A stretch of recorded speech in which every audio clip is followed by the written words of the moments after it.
कोलकाता जौनसार की 22 साल की लोकप्रिय गायिका संजना राज की हत्या हुई।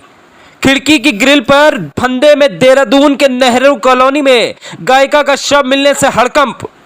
देहरादून के जौनसार क्षेत्र की उभरती हुई गायिका संजना अब हमारे बीच नहीं है, लेकिन जितनी तेजी से संजना उत्तराखंड में छा रही थी, उतनी ही कम उम्र में वो ये दुनिया छोड़कर चली गई। संजना सिर्फ 22 साल की थी और जौनसार में खूब लोकप्रिय थी, लेकिन देर रात जौनसार की लोक गायिका संजना राज की संदिग्ध परिस्थितियों में मौत हो गई। उनका शव कमरे की खिड़की की ग्रिल पर फंदे से लटका मिला। वो नेहरू कॉलोनी स्थित मकान में किराए पर रहती थी। अब सवाल यह उठता है कि संजना ने क्या सुसाइड किया है या उनकी हत्या हुई है, लेकिन जिस तरीके से उनकी बॉडी मिली है उससे प्रतीत हो रहा है कि दाल में जरूर कुछ काला है। उत्तराखंड के एक बेटी को हमसे छीन लिया गया। पुलिस की माने तो प्राथमिक पड़ताल के बाद आत्महत्या का मामला लग रहा है, लेकिन बताया जा रहा है कि उनके साथ 2 महीने से एक युवक भी रहता था।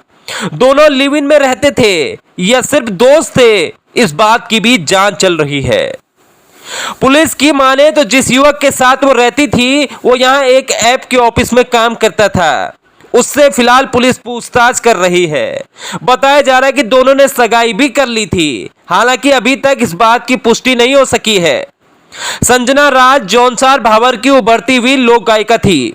2009 में उन्होंने गायकी के क्षेत्र में कदम रखा था, लेकिन क्षेत्र में धीरे धीरे उनकी लोकप्रियता बढ़ ही रही थी कि एक दुखद खबर अब उनके सामने आई है।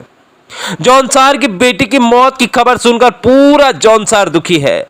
संजना के करीबी बताते हैं कि वो अपने करियर को लेकर काफी सजग थी और वो कभी भी आत्महत्या जैसा कदम नहीं उठा सकती, और वो चाहती थी कि वो एक दिन उत्तराखंड की बहुत बड़ी लोक कलाकार बने, गाने गाए और उसके गाने इतने हिट हों कि उत्तराखंड के सभी लोगों के दिलों में छा जाएं।